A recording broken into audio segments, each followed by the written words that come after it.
What up guys, welcome to Summoning Sundays.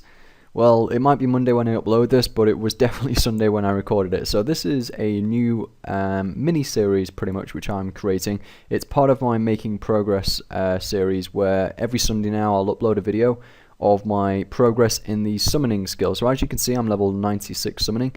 I'm aiming to go for 99 now. The main reason for that is due to the recent Steel Titan buff. So I was always waiting for an excuse of whether to train summoning. So I usually train levels to a certain level due to whatever is required for me to maybe PVM, or whether I really enjoy the skill, or just randomly get a goal, maybe to go for 99 Divination for example. But with summoning, there has been a recent buff with the Steel Titan, where quite a few people are now using them at the air ruts, which require 92 Slayer, that new boss which came out, which was released last week, which drops loads of Psionic scales, by the way, which is very handy. Nice little moneymaker, even though the scales are now only 500k each, which makes Psionic armor, the level 90 range tiered armor, very, very cheap now, but that's another story. But yeah, the Steel Titans are more commonly used now. I saw Scape Skill use the Steel Titan against the I think it was the QBD or Tormented Demons, I can't remember what now, but oh no, it was Bandos, that was it, completely different boss. But he went to Bandos and used the Steel Titan against it, and it was very useful there. It seemed to be very, very useful. So I'm going to go for 99 summoning. It's a good excuse for it, and I worked out that it'll take me around, if I just do it literally for an hour every Sunday, I'll get it in about 5 weeks or something, so it really isn't that bad. So I'll go into exactly what this video is going to include in a second. Now, what I'm going to do is, I'm going to track the experience rates, which I gain from 40 minutes of getting triple charms. The location I'm going to do it at is at Waterbirth Island, which I'll teleport to the Fremenic province for. And also I'm going to go to the Bandit camp in order to switch my spellbook over to Ancient's Magic, and I'll tell you why once I get there. Okay, so I've just teleported to the Bandit camp teleport. Oh, it's that guy. That Pure guy. I've been doing Divination with him for like 2 weeks, just randomly. He's not on my friends list or anything, but it was like that last video I made, the Journey to 99 Divination, where you just bump into random people and you end up doing the same skill with them for at least a few weeks. So that's what happened there, and we do chat to each other every so often. Obviously I can't time it now because I'm trying to get here as quick as I can. So this requires the Ancients, the Desert Treasure quest, so make sure you've done that. And this video is going to contain the Familiarization, so that takes around 15 minutes to complete, and that gives you triple charms for 40 minutes. So if you didn't know that, you need to get on that. It's a D&D game, and I'll show you exactly how you can get there and where it's located in a moment. So I'm just going to pray at the altar, and I'll switch my... oh god, what happened? I should have my Ancients, there we go. So, a very good spell to use on Dagonoths, which is where I'm going to be doing my summoning and collecting the charms, is Rock Barrage. So they're weak to earth spells, so it's good to have Rock Barrage on. I've got my prayer potion, my restore potions, so I can soul split. I may every so often use the sacrifice ability. Probably won't be handy though, because I won't be hitting high. I'll be using momentum, and I've got dual wield Ancients on, and I'll have soul split on, so I'll constantly be able to get heal. Overloads for an hour there, and I'm also going to be taking a cannon. I'm just going to go and top up these cannonballs, and probably purchase around 3,000, because usually you go through around 3,000 cannonballs per hour at Dagonoth, so at least 3,000 should definitely do me for a 40-minute trip there. So I'll just go over my inventory and my gear setup for charm collecting at the Dagonoth's Waterbirth Island. As you can see there, I've just bought another 1,000 cannonballs, which should last me now. My gear, which I'm currently wearing, is full Void. Now I do have Virtus, but the reason why I wear Void is because Virtus increases your damage, like your damage output, and I'm going to be using momentum, so to be honest I'm not too bothered about the damage. It's more about how often I hit, and therefore I'm using Void, because I don't know whether this is confirmed at the moment, but I'm pretty certain Void still gives a 10% accuracy boost. So I'm looking forward to that, and it just works for me. In the past when I've tried both Virtus and Void, Void just worked for me. I'm using a Virtus Wand and Book, and that's because I've been PVMing a lot, as you know, for the past few months, and I've been able to earn myself Virtus Wand and Book ever since I actually got my yak. So all of these little skills really do help, guys, to help you with PVMing and help you get to that next higher tier of PVMing. And you might think to yourself, is it really worth it? I can tell you right now, it is completely worth it from my own experience. When I didn't have herb lore level to make overloads, when I didn't have 92 herb lore, when I didn't have a yak, you really feel the impact, and you can't go on longer trips, you can't be more efficient, and you can't make as much money. And to be honest, it's just more fun to have a yak and have more food there. Just make it a lot more easier and a lot more enjoyable when you go on boss fights. So I wear Void, and I've just got the normal Void Knight top in my inventory just to show you the difference between that and the Elite Void top. So back in the day, quite a while ago, I actually did the Void Knight Stairs Back quest, I think it is, or it's that whole Void quest series, and it's very worth the while. It's a very fun quest series to complete, and you actually can get the Elite Void top and bottom. And the Elite Void top gives you a prayer bonus of 2, and the bottom robe gives you a prayer bonus of 2, and the actual normal robes don't give any prayer bonus. And you'll also see the armor and life bonus is a slight change as well. This one has a slightly more life bonus. That has 840, and that has 720, so it has around another 120 on top there, which is quite a nice little bonus there, so you're not going to get hit as much. As you can see in my inventory, I have overloads, renewals, restore potions, my charms ready to collect there. Now, the most important feature in your inventory which you want to have is the Charming Imp. Now, you can configure this as well to what charms you would like it to choose. This Charming Imp is not keeping any at all, and I will get all 4 types. You can actually configure it so the Charming Imp actually collects some of the charms and converts it to experience for you, but it's a lot lower. But you could say it's worth just letting the Charming Imp collect the gold charms. However, I just like to have them all, to be honest. I like to collect them and put them in my bank. Bit of a hoarder like that.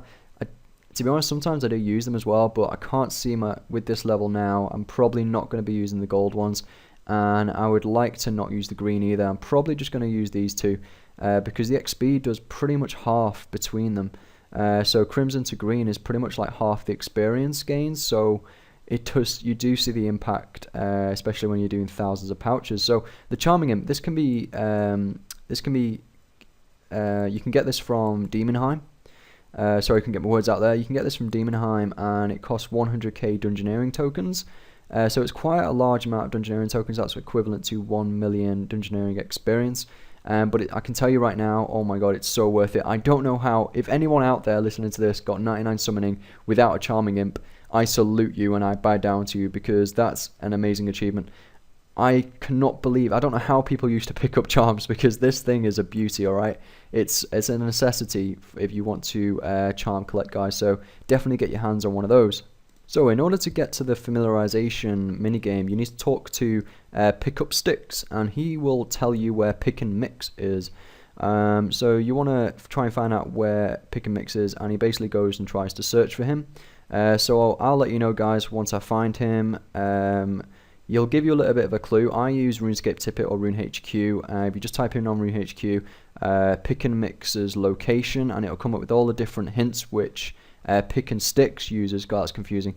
Which Pick and Sticks uses. He basically types a little line here which you need to read, and it'll basically hint. It will be a clue to a location where Pick and Mix is. Sorry. Oh my god, that's confusing. You guys probably already know that though, so I'll just skip ahead and until I get to the familiarization minigame. By the way, just a quick little tip. If Pick Up Sticks says that he expects Pick and Mix is off somewhere relaxing, he's been quite busy lately, that means it's not active in this world. That minigame is not, the D&D, sorry, is not active in this minigame. So I just right click on my friends and I just join their worlds, and eventually you do find it within 5 or 10 minutes. Okay, so I found Pick and Mix. I'm just going to talk to him now and get into the familiarization minigame. Or from what I remember, yep, I'm going in. So this can be extremely quick. The tactic which I use to actually complete this. Oh, I'm a yak! Finally, I'm a yak! Yes! I'm always a little dweeb, little familiar thing. So the method which I use to complete this, oh, that's my calendar, that's not good, is go around the edge of the map. So as you can see, you start in the middle. I might as well just nab some of these. I always turn run off because that just runs out really quickly. So basically you just got to try and dodge the albino rat and the spirit cobra. So I start off in the center and then I make my way to the edge of the map. I go all the way around the edge, and then once I've gone around the edge, I'll come to the center, and then I pretty much get it wrapped up that way, and it's really easy to do if you just follow that method. Yay! So I've got 60 raw shards, that's all you need to pick up, and then you complete the minigame. Now when you talk to Pick and Mix again and you ask for the rewards, you want to be asking for the triple charm reward. Now once I've got that, I will go over to Waterbirth Island and we'll have a bit of a discussion around summoning. Okay, awesome. So this is my favourite area, so I always hop worlds if I can't get this area.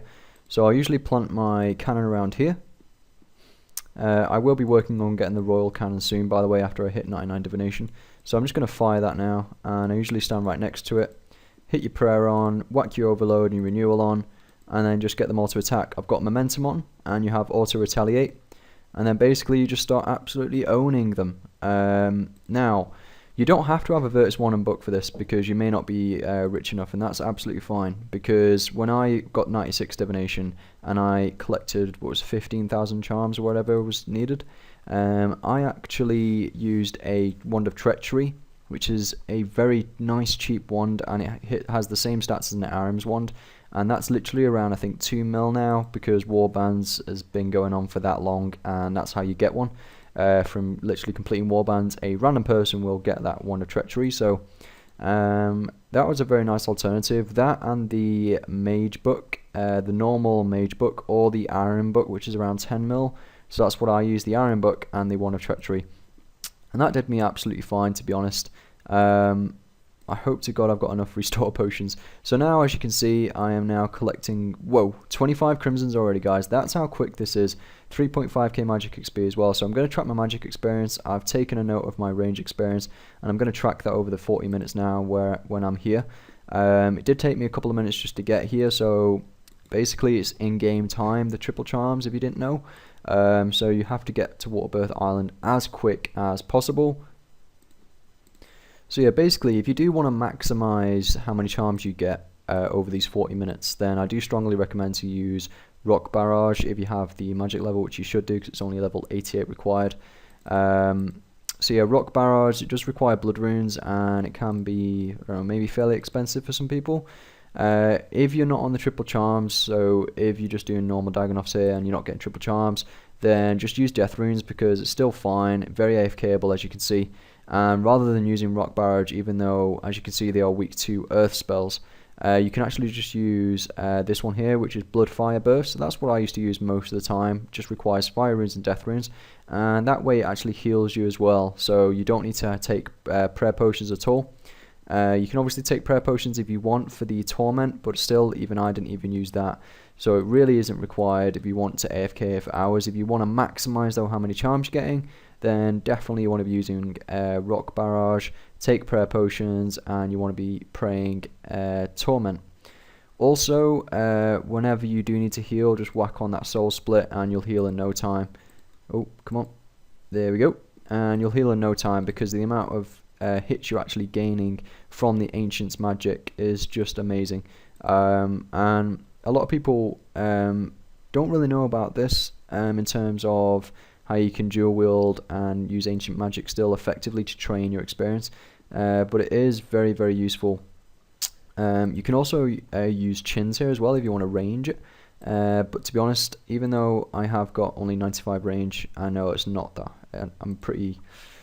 I could try and keep that quiet, to be honest, around people, but the reason why I'm not using range at the moment is because I want to maximize how many charms I'm getting for 99 summoning, because range isn't as effective as magic here. So again, if you want to focus on charms more than the experience on your combat skills, then I strongly recommend to use magic. I also use Greater Revenance, and the reason for that, oh, my overload's run out, whack that back on. The reason why I use Greater Revenance is because it slows down your prayer drain.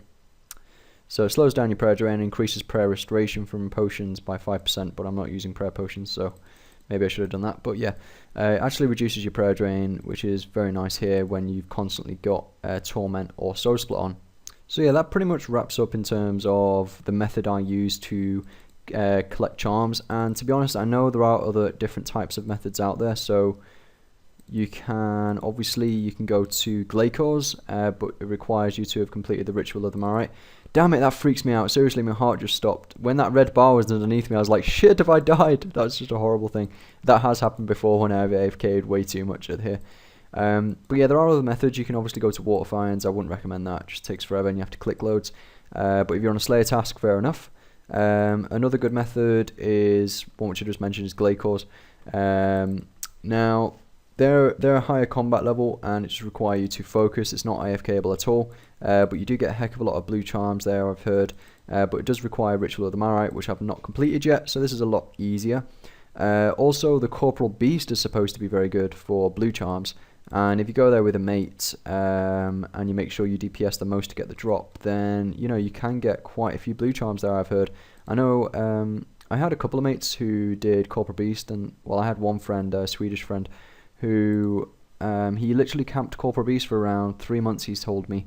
I've literally not been a big fan of Corporal Beast, to be honest, personally, mostly because I've not really saw much point in it due to the drop rates of things, and I don't find it that enjoyable. After a while I get bored there. But yeah, he went there for like 3 months just to get his first spectral, it wasn't a spectral, his first signal, is that what it's called, signal drop.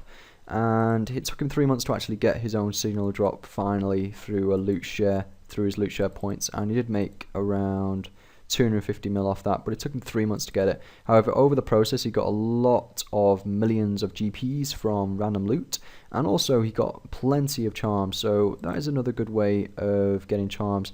But personally, I do prefer this because the AFKable side of things. I remember when I was going for this and I used to stay here a long time. You can chill out if you're at school or whatever. You can do your homework, or if you're at uni, you can chill out, do some uni assignment whilst just AFKing here. When I do that though, I do make sure to use Bloodfire Burst, because obviously you're not going to die there. So every so often, the only thing you have to do here really is just click on the cannon every so often. Now I am trying to obviously max out how many charms I collect, so I am constantly clicking on it at the moment, as you can see me here doing. But onto something different. What are my plans after I get 99 Divination? Well, my plans, whoa, only 277k off actually. My plans after I get 99 Divination are probably to focus on just different skills which I like doing, or for some random reason I want to go and get 99 smithing, or I want to increase my smithing level by going to the dwarf place in Falador, is it? Yeah, in Falador.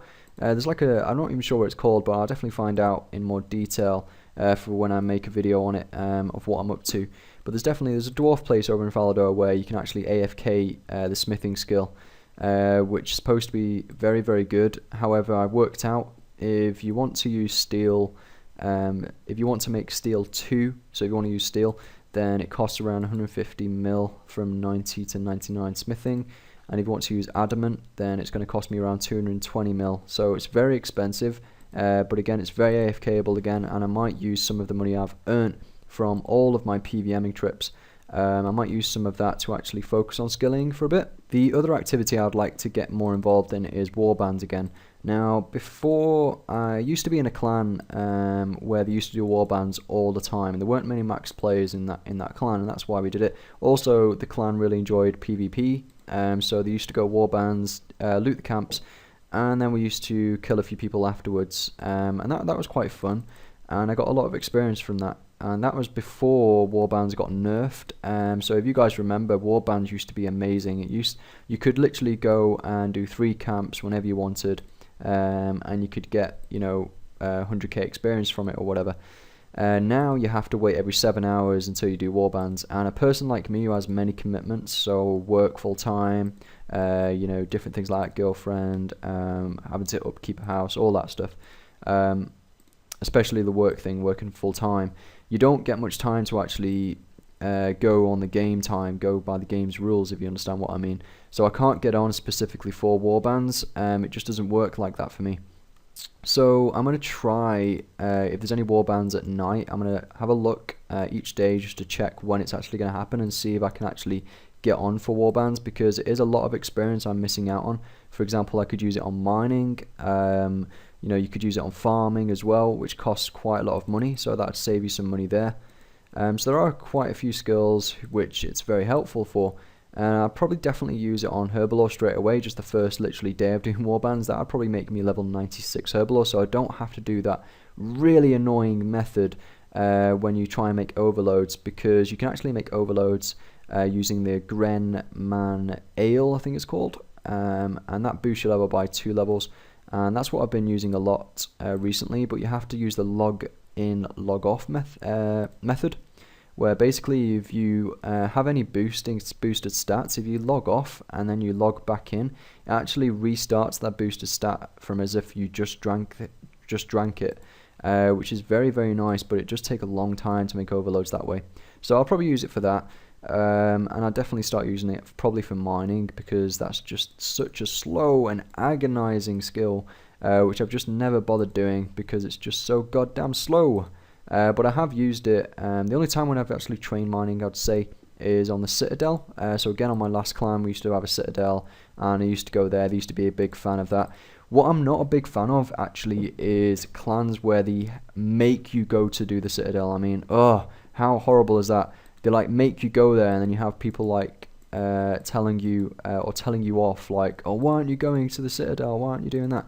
Now, I used to do it a lot because when I first joined that clan, I used to do it for fun. I thought, oh yeah, I'm supporting the clan, trying to get the tier up. But to be honest, people just weren't doing it, and we were never going to get the tier leveled up. So that put me off, really. The new clan I'm in, though, however, a lot of them are maxed already. So because of that, there's not really a Warbands atmosphere. There probably are a few mates who go together. I don't know any Warbands FCs out there, so if you guys do, then please write them in the comment section below, different Warbands FCs, because I'm not sure what they are or which FCs I can use. Because, like I said, in my old clan, we all used to go together in like a group of 20-30 people and used to follow each other. It used to be epic, but I don't have that anymore, so I don't know if you guys know any FCs, because obviously the clan I'm in now, we just mainly PVM rather than skilling or different things like that. So if you guys know that, just give me a shout please in the comment section. That would be very helpful. Thank you very much. So there you go, guys. 40 minutes is up. Your luck with charms has ran out, and as you can see in my inventory, I have 717 crimson charms, 31 blue charms, 199 green, and the irrelevant 367 gold. With that, I got actually around 137k magic experience. Worked out around an hour here. It's around 210k magic experience, and also with that, I also got 69k range experience over the 40 minutes. So, and that was with the cannonballs. So as you can see, it's a very good, very efficient way of charm collecting. I hope you guys enjoyed this extended video. I don't usually make videos this long, especially on my making progress, but if you did enjoy it, just hit that like button and let me know in the comment section. Also, are you training your summoning level? I hope this helped. If it did, also comment and let me know what your summoning goal is, and I'll see you in the next video, guys. See ya. Bye.